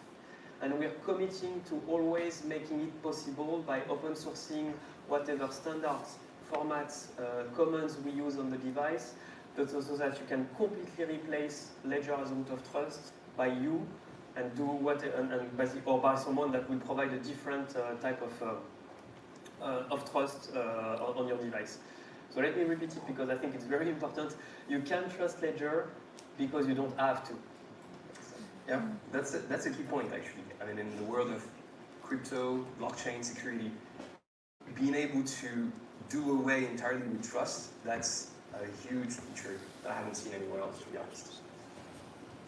So, at this point, we've shown you quite a different ways for you to integrate with our clear signing framework. And what we've made sure is that it's super, super contribution friendly, because we know that we are in the decentralized world, and all the formats that are there, you're making them every day, and so we need decentralized contributions to be able to support all the blockchains, all the use cases, all the new formats. Now, at this point, I hope that you have kind of understood our message, but I'm going to make sure of that. So, our objective is to never blind sign, at least transparent sign, but always, always, always strive for what kind of signing? Clear signing. Yes, thank you. Great. So for those who got it right, you can join us on the booths after, we'll have a drink, we'll talk more details into this. And for those who got it wrong, you can join us as well, it's fine. We'll explain everything to you, that's fine. So hopefully this is now pretty clear for you. We're really waiting for your contributions, and well, we'd like to thank you very much for your attention. Thank you.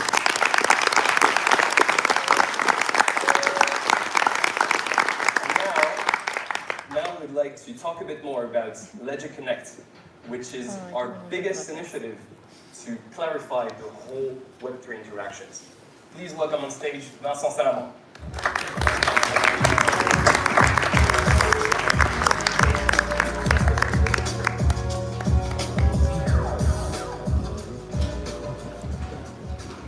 Hi everyone, my name is Vincent and I lead the team building new products to connect Ledger users with your dApps. Today I'm going to share an update about Ledger Connect and tell you why we think it's important for Ledger users and your dApps. So I think you're starting to get it now. We are a security company and we care about self-custody. It means that people have ownership of their digital assets and they control who can access it. So it's a great power, but it's also a big responsibility because people can lose their money. So that's why they need secure hardware to protect it and secure software to use it. But from a user perspective, using dApps and NFT projects on a daily basis can be a challenge. Most people rely on software wallets because the setup is easy. They don't always realize that one bad click can have strong consequences. It's what we call blind signing. Laurent and Yassine just talk about it, so you know what it is. It's when you sign a transaction and you don't know the details. Sometimes it's legit, and sometimes it's not. And it's what hackers use to trick you. So when people get it, they understand why security matters. And they might consider using a hardware wallet.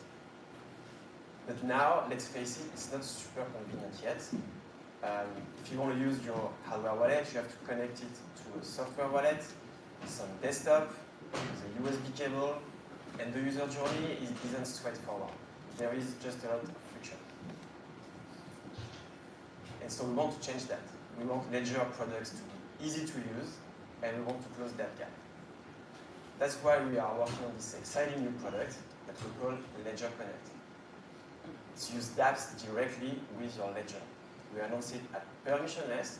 It's been private beta for a few months, and now we are opening up to more testers as we progress toward launch, which is very soon. So what's Ledger Connect?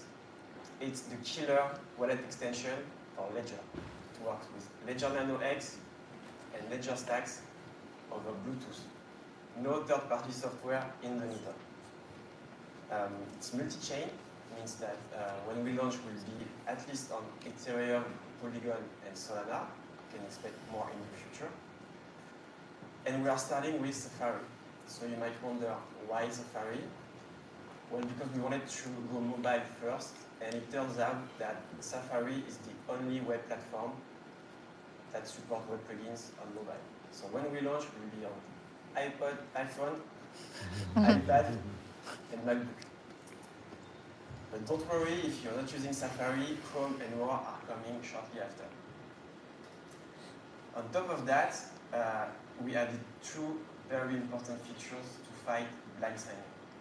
The first one is Web3 checks.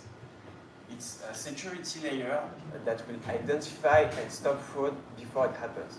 So basically, we'll scan transactions and look for unusual signs, and if we detect something can compromise your assets or your permissions, you'll know about it. And so what's cool about it is that even if your DApp is compromised, at least we'll catch it and your users will stay safe. And wallet preview, that one is really amazing because you literally see what goes in and out of your wallet. It's super easy to make a decision and to avoid bad interactions. So you see, using dApps with your ledger on Connect becomes very easy. All you have to do is carry your ledger with you and find the ledger button on your favorite dApps. So let me show you how this works on OpenSea. So I go to OpenSea and I'm going to click to connect my wallet. I see this cool ledger button. I have the extension, so it's going to ask me to select an account, which I do. And then I'm going to buy a cool NFT. It's a collaboration between Ledger and Deadfellas. It was released at a Ledger market. And so you see, I'm just going through the regular flow, and I'm going to buy it. And when I do, it will trigger transaction flow in the extension. And you will see first Web3 checks. Then you see what goes in and out of your wallet. Then you select your gas fees. And when you do, sends the transaction to your device. You compare what you see on screen and on your device, and when you know you're good, you approve it, it sends the transaction to the blockchain. You see what goes in, what's happening in real time, and when it's done, you have a summary, and you can even click on View in App to view the transaction or the NFT in Ledger Live. It's cool, right?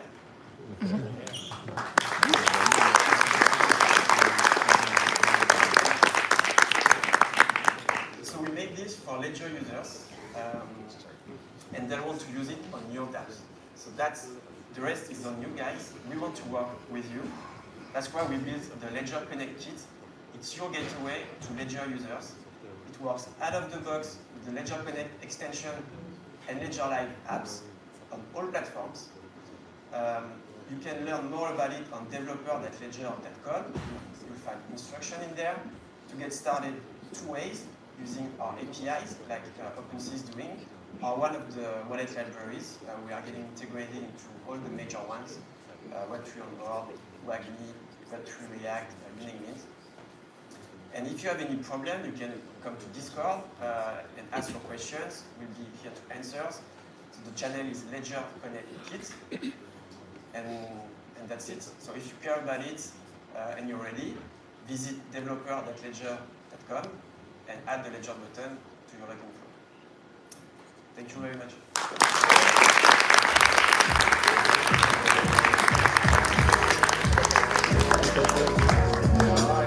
you. So it looks like the screen fell. So it might be a bit of an issue for the next call. So I'm going to move. I have no idea what I'm going to do here. Give the team enough time to get the screen back up. It's an amazing talk that we have next, and it's really an opening. You heard about what Vincent and the other guys were saying earlier. It's all about security, yes, but it shouldn't be at the expense of ease of use. And I think balancing the two is really the key challenge that we're trying to address. So we're doing that via Ledger Connect is one example of bringing clear signing smoothly and seamlessly to your browsers. But we got new stuff in the pipeline, and it's actually driven by our innovation team. And the next person that's going to come up on stage is our co-founder, Nicolas Bacca, who's leading the innovation team and is working on a brand new system. It's all work in progress that we'd like to expose to you. It's very complex, very technical. I love the talk. I was really mind blown the first time I saw it. But if you're going to give that talk without slides, that's going to be quite hard. So you guys. Oh, okay, still need more time. I have no idea what to do. Jokes. Really sorry for that. Just bear with us a little more. I know it's the last talk before the lunch break, so we're the last person standing between you and food. This is always a hard moment, and it's even worse without backup than without slides. And I need to talk more. Okay. Jokes. Oh my gosh. No. Got one. Song. No. No, I'm not going for a song. Casey, it's too dark. Sorry? It's too dark. What's for lunch? I have no idea. What I can say though is that the day doesn't stop here, so maybe I can talk about what's happening behind us. We're in the auditorium for those of you online. We have the Gaîté Lyrique in Paris. This is the big main room where we're having the keynotes. And this afternoon we're going to have some 4 panels about adoption, a little more about security, about cultural topics, with a lot of artists and people that are key actors and influencers in the space. So definitely stay tuned for those. Oh, it's there!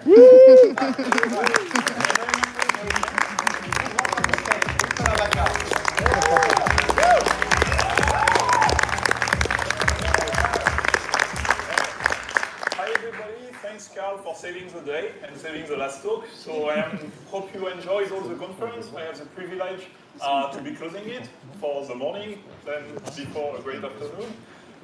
So I'm Nicolas Bacca. I am one of the 8 co-founders of Ledger, so that makes a nice NFT attribute.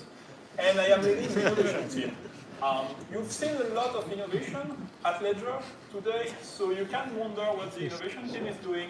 And I will say that we are not afraid to redesign things, and we are not afraid to take a step back and look at everything we built before and see how we can change it.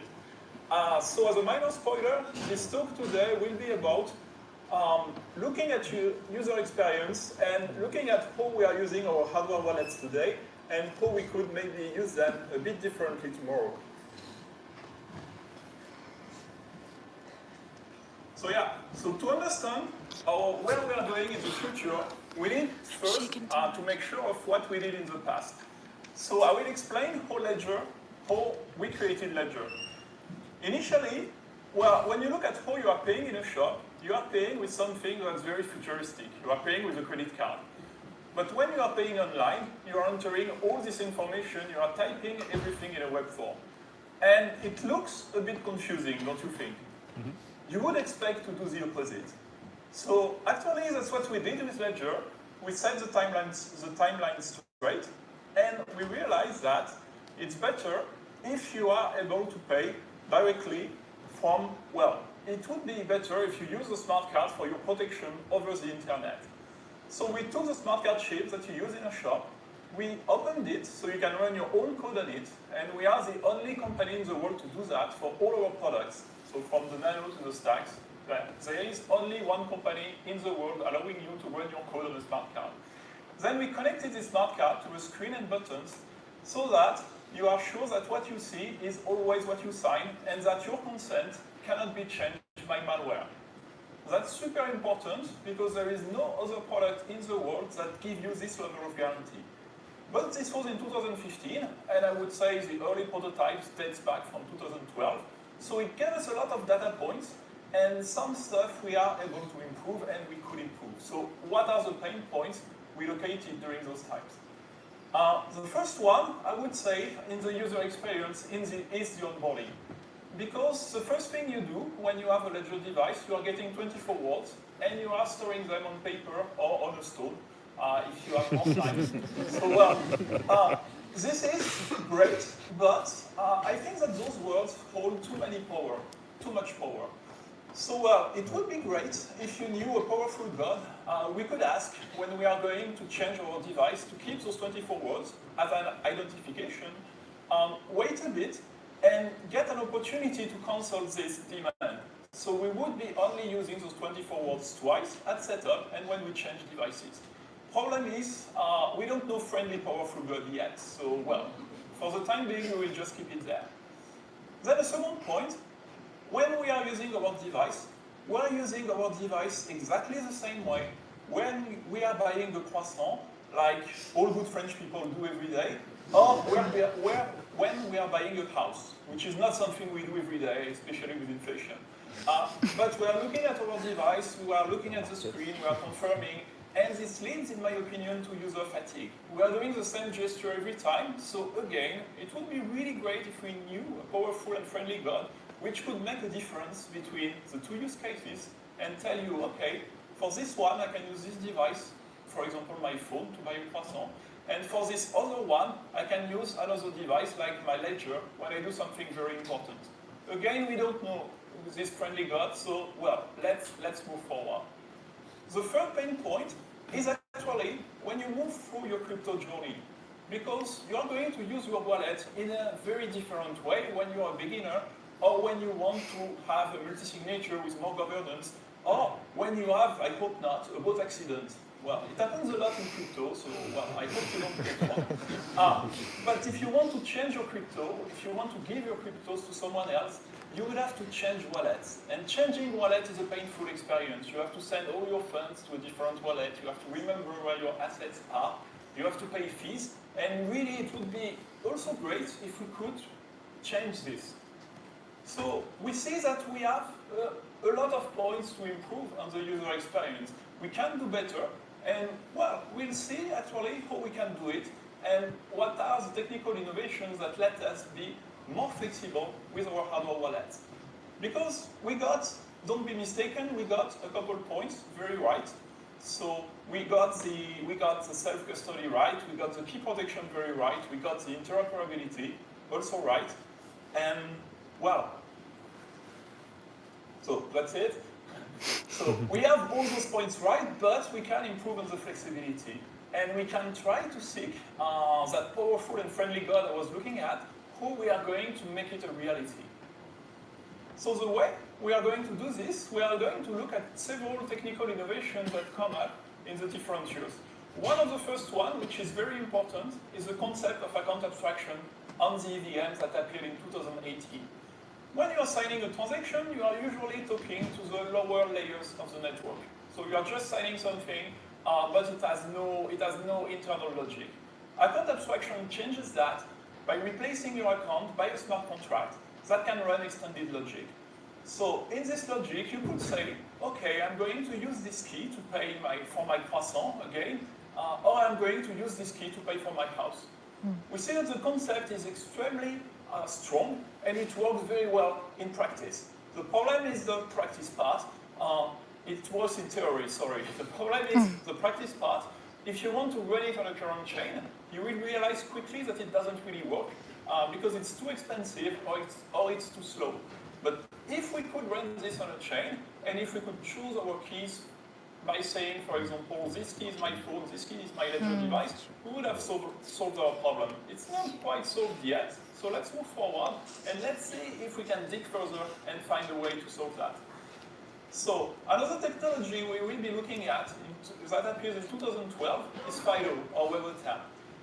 FIDO let us move from standard web passwords and standard second factor authentication to an authentication which involves a cryptographic signature.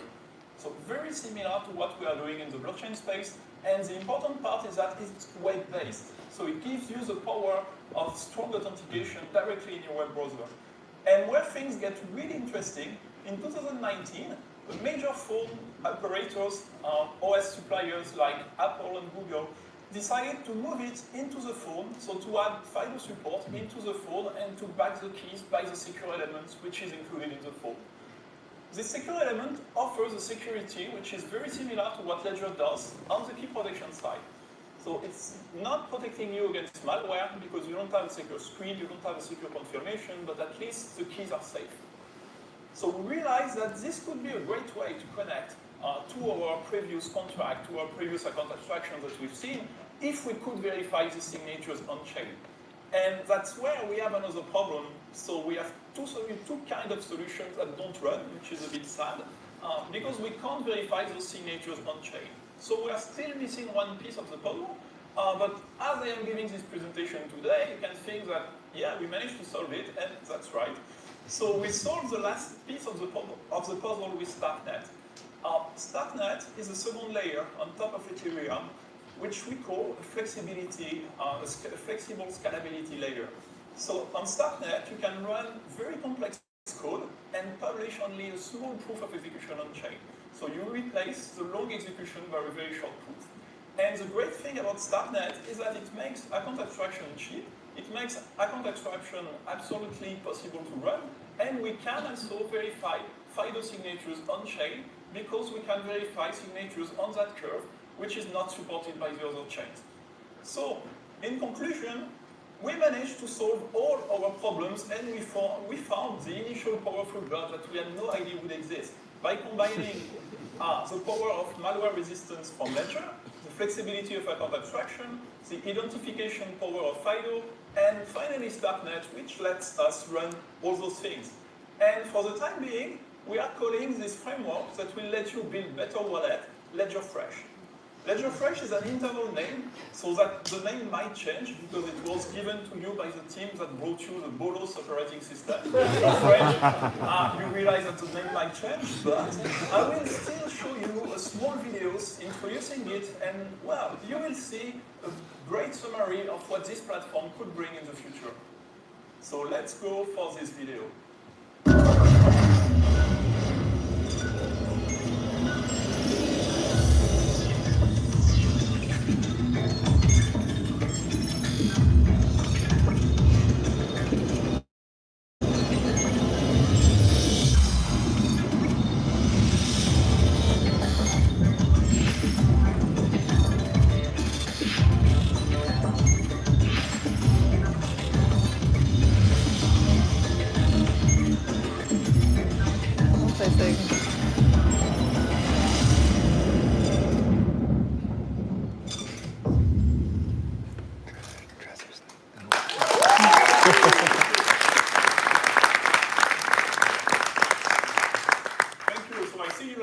Yeah, it's pretty fresh, so I won't make you go a lot, just once. Well, and we are going to be building a lot of things with this platform, and you are going to be building it with us. So now let me explain a bit why, and let me explain how it works in a little bit more details. So first, let's say you are starting your journey without a Ledger device. I know it's a Ledger conference, but this happens. You might not get a device yet. You will be able to use Fresh to register different phones to different use cases. For example, you will be able to say, okay, I'm using my phone to buy my croissant, and I'm using this other phone to buy a house. It's not fully secure because you are not protected against malware, but we will give you opportunities to avoid taking too many risks by waiting before you change your security profiles. So since we are running with account abstraction, we can let you wait and give you a chance to console before you move from one security profile to another. It's not really the best UX, it's not really the best safe practices, but we will encourage you to get a Ledger device. Fresh will be reminding you that, well, it's much better if you use a Ledger device. Because when you get a Ledger device, then you get the full protection against malware. And you will be switching profiles by doing this securely in your Ledger device. And let's say that if at some point you are using your phone and you want to overcome, you are going to buy something a bit more expensive than a croissant but not yet a house, you will be able to use your hardware wallet to do that, and you will be able to have the full security by confirming on your hardware device. So Fresh introduces you new ways to use your hardware wallet and to choose a good security profile. And now, something important as well, as it's using account abstraction, and account abstraction is all about running logic into the contract, you can change this logic. So here, we will welcome all developers to create plugins, to create new ways to extend those contracts with us, and to say that, well, we will think about some small plugins. So we will think about some initial plugins that will, for example, let you, well, perform the recovery I was talking about. We will be designing plugins that let you switch and change your crypto and send your crypto to someone else. But we can think about pretty much anything you want. So here the limit is your imagination and, of course, the capacity of the Starknet blockchain. But, well, this is not really a concern for the time being. To summarize, so what have we seen? We are introducing a new platform that let us build better wallet. This platform will be fully open source, so we are still building it. I mean, the paint is pretty wet, so anybody will be able to build it with us and to help us getting a better wallet out for the community. This platform lets you use the best part of the hardware wallet, which is what you see is what you sign, and let you move from a solution where you don't have a hardware wallet to a solution where you are actually using one properly. This means that, well, it really makes the user experience different and the user experience absolutely better to use your crypto every day. This platform was built with the effort of many builders. So, well, I would like to thank them because we rely on the work of course, Starknet. Without Starknet, we wouldn't be able to run anything. So I think that, yeah, that's quite a useful improvement. Argent, which has been pioneering on the work of account abstractions since the Ethereum day, and Cartridge, which is the first production example of a WebAuthn authentication running on Starknet. So, well, thanks to all of those, and we'll keep building on top of what everybody does to create the best solution and the best platform to make crypto easier to use every day. We expect Ledger Fresh to be coming in end of Q1 2023. In the meantime, we'll be communicating it to developers. We'll be opening our GitHub. Anybody will be able to contribute either on plugins or on the wallet itself. So, well, please come build with us, and I will be available for any question. Thank you.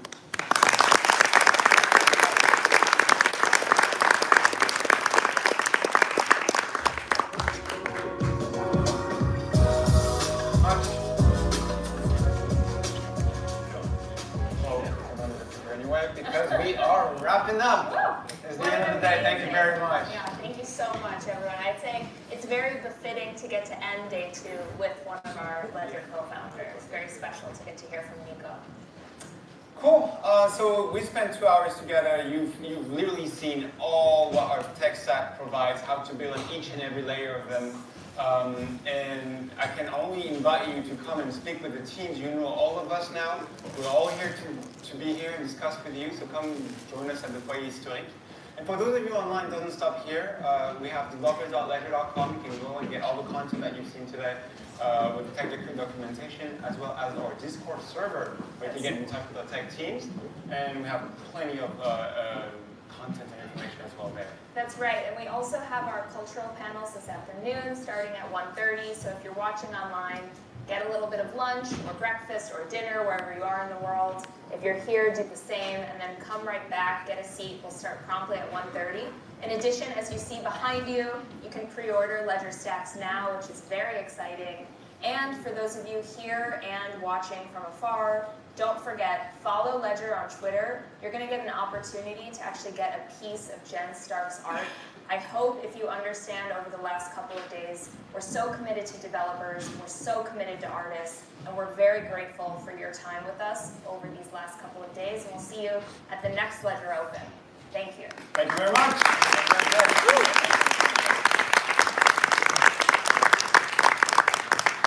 Thank you again to the team. Have a great day. Hey, lunchtime. Yep. See you in an hour. Hope you enjoyed. Bye, guys.